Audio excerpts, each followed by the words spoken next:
So, with this election season coming up upon us, it's a good opportunity to talk about polls and polling because obviously it's going to become the center of virtually every bit of news you're going to hear from this point on. There's a big problem, though, is if you only have the most rudimentary understanding of how data analysis works, you don't understand when and if polls are meaningful to you. So part of it is a function of uh, at one time in this country, you could call landline numbers at random or even compile a bunch of numbers in this thing called a phone book. And you would actually have an idea who you're talking to. You could do things like saying, "Oh, well, I'm gonna call 10,000 people who all have names that kind of sound Italian." And you could reasonably come up with an idea where you say, "Oh, okay, I just called 10,000 people who probably have some Italian ethnicity." That's virtually impossible to do anymore. So the advent of cell phones killing landlines for the most part uh, took polling systems that were actually somewhat functional and made them useless. And so for a while, polling companies just tried to keep doing it the same way. Well, we'll just keep calling people, and we'll get meaningful results out of it. But the problem is the demographics were skewing because obviously uh, the people who had landlines were either older or they were people who lived uh, often distant places where they didn't have good cell coverage. So these are not meaningful demographics anymore. And once they started realizing, like, oh crap, we don't have a meaningful demographic anymore, they had to figure out how to make the numbers work. So let's say, for instance, a polling company goes out and they say, well, based on our numbers, 65% of the voters are going to vote for candidate X. And then the election comes and X gets 49% of the vote and loses. Well, if you're a reputable polling company, you go, our way doesn't work anymore. We need to figure out a way to make it work. So this is the kind of stuff that statisticians used to do and probably still do to some extent in terms on paper with some pretty gnarly equations. But I think doing it the digital way is a little bit easier to understand. So I have done a little bit of data analysis, not polling. I don't want to claim to be a pollster in any way, but the general representation is about the same. So let's say you take, you have a bunch of polled people who have given you your answers, and you have a bit of demographic information that you either know or can infer. And so what they do is you take all these data points, you represent them, and you represent them on the computer as a three-dimensional cloud. And you have navigation buttons where you can navigate around this cloud and see the dots. And one of the things that happens in any kind, well, most data points, is you'll end up with outliers, where you have a big clump in the center, and then you may have a clump or several clumps that are out away from the other areas, some just barely, some way out. So let's say they come in and they go, oh, okay, well, if we take this group here and eliminate them, we end up with 51%.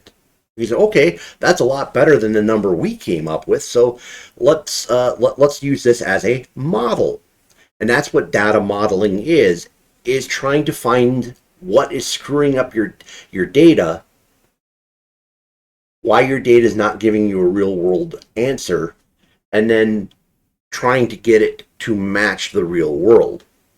Now, as long as you don't go the other way around, it's not so bad.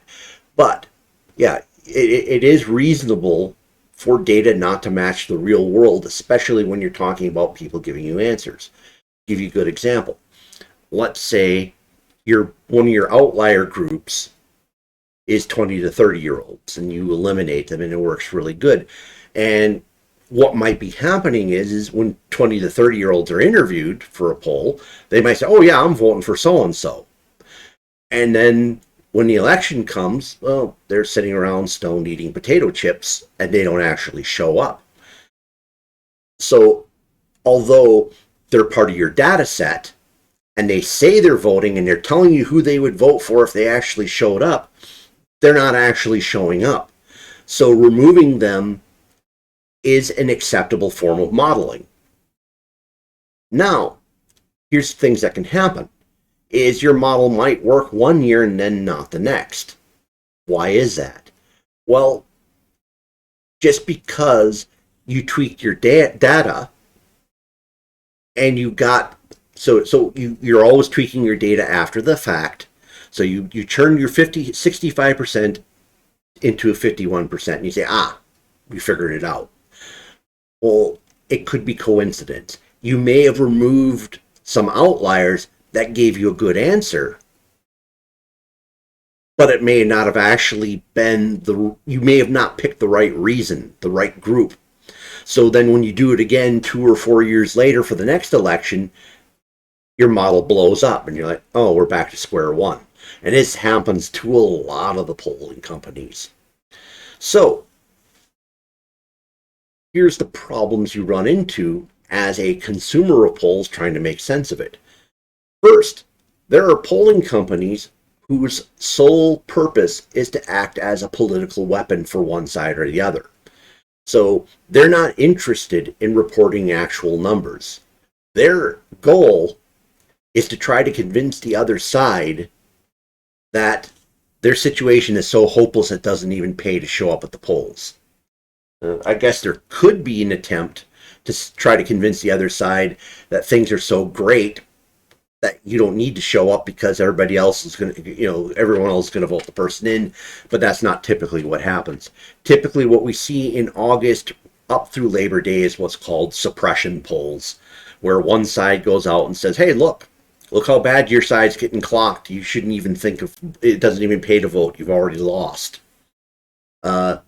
So that's one problem. You're dealing with people who are deliberately being deceptive. The other problem comes into people who've reported reliably in the past who aren't now. So, and not necessarily deliberately. And that's the example I gave before, where the company thinks they have a valid model, but their model was wrong. It only looked like it was right the last time, and now it blew up on the next election.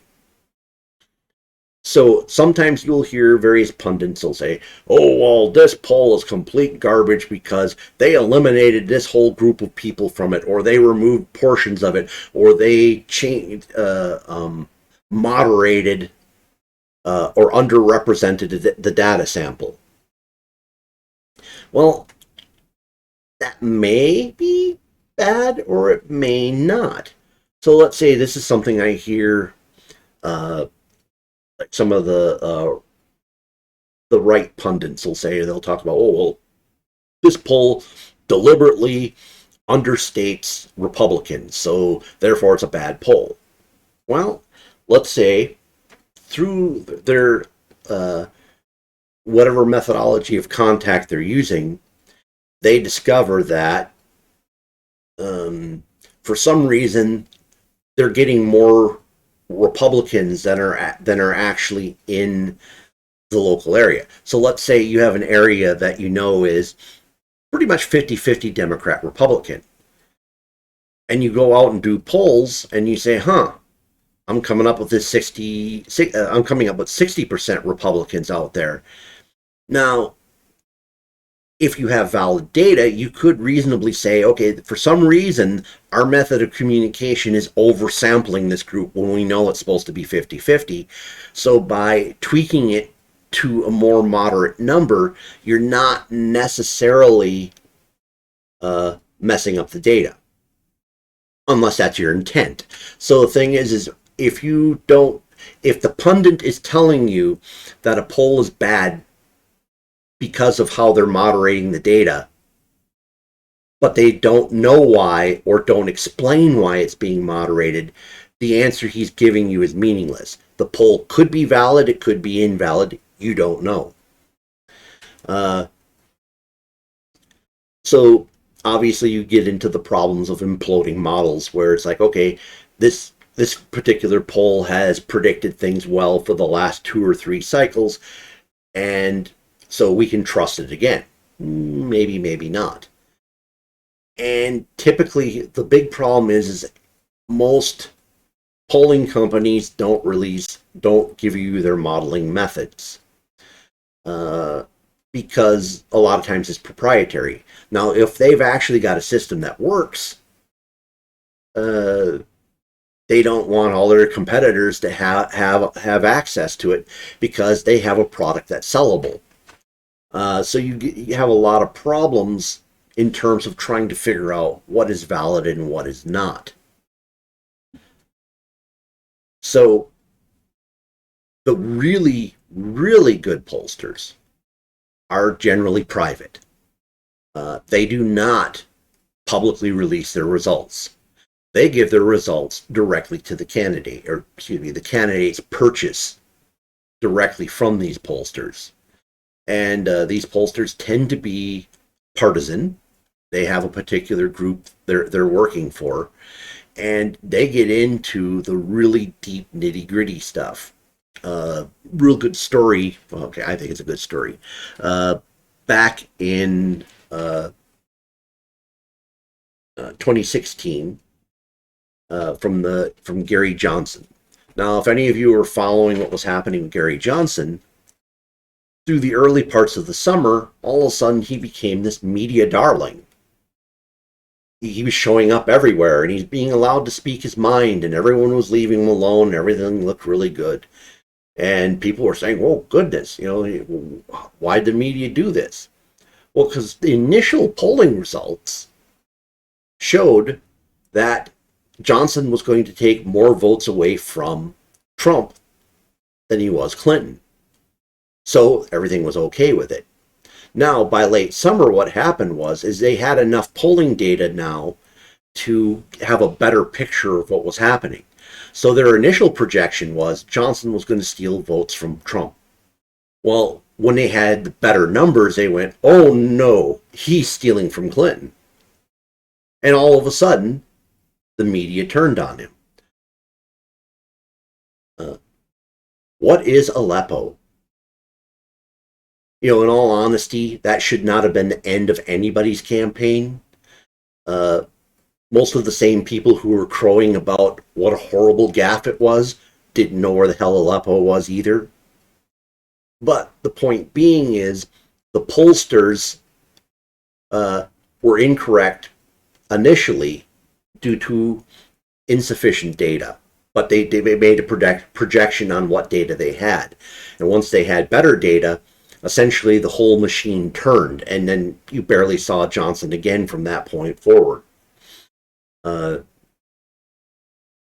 So I think that gives you kind of an overview of polls. And unfortunately, for the most part, individual polls are useless.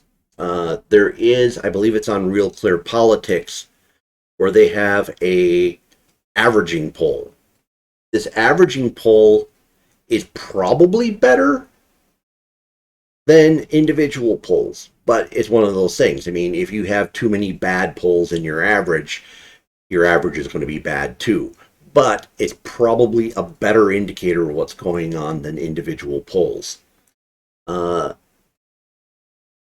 other thing that comes up frequently is the betting pools.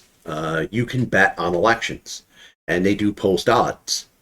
Interesting thing that happened in 2016, if you watch the betting odds, and in that year I was essentially looking at the odds frequently, and Clinton pretty much had everything wrapped up until 7 o'clock on the East Coast in terms of how the betting pools were saying. Now, I guess do a quick step back and explain why people would think betting pools would work. So one of the things that plays out, if you have some kind of level playing field, nobody really knows what's going on. It's just your guess, or you're picking your favorite. But in fact, a lot of the bettors are insiders. They are people who know something you don't. So when you start seeing betting odds skew, basically people who have more information than you are putting money on the line in order to deal with it. And we actually did see this work out in 2016 because, like I said, the betting odds were in Clinton's favor right up until 7 p.m. 7 p.m. on the Eastern Coast is when the polls started closing. Well, guess what? Insiders who already knew what some of the results were going in and either changing their bets or making very big bets. Because just for fun, because I'd been checking the odds every single day. And I like to watch the election results on election nights. And so just for fun, I brought up the polls or the betting odds one more time. And it's like, oh crap. They just shifted from in favor to even up. I was thinking, okay, that's kind of that's a glitch. That's probably not real. They're probably, I wouldn't even think they would be taking bets this late. And then little by little, at 15-minute increments, Trump's numbers kept getting better and better and better, and all of a sudden he ended up winning. So that's why betting odds have been in the past a good indicator. Now, a problem is everybody knows that. So I suspect even the betting odds probably are no longer valid anymore, because if you know betting odds are looked at by people and accepted as real, all it takes is to go in and deliberately bet on your horse to change the odds. So you can manipulate. I mean, you're basically potentially wasting your money by doing it for the sole purpose of changing the odds. And the amount of money that's flowing around the betting pool versus the amount of money that's available out there to spend on campaigns, there's more than enough money out there to basically, for a campaign, it'd be petty cash to throw it into the gambling market in order to alter the odds in a way that's more favorable to you. Get a couple big donors out there flushing money through the right channels and buying up the bets, and you can completely alter it. Now, I'm not saying this is an absolute fact. I will be keeping an eye on the betting odds for the next two elections to see if they turn out better than the last ones. But I'm skeptical of them now. Whereas one point I would have said this is probably the best way to figure out what's going on. I'm not as sure on it anymore, just for the reason that I know it can be manipulated. So I hope this gives you a little bit of insight into how polls work. And good luck to whomever you're backing coming into the fall election.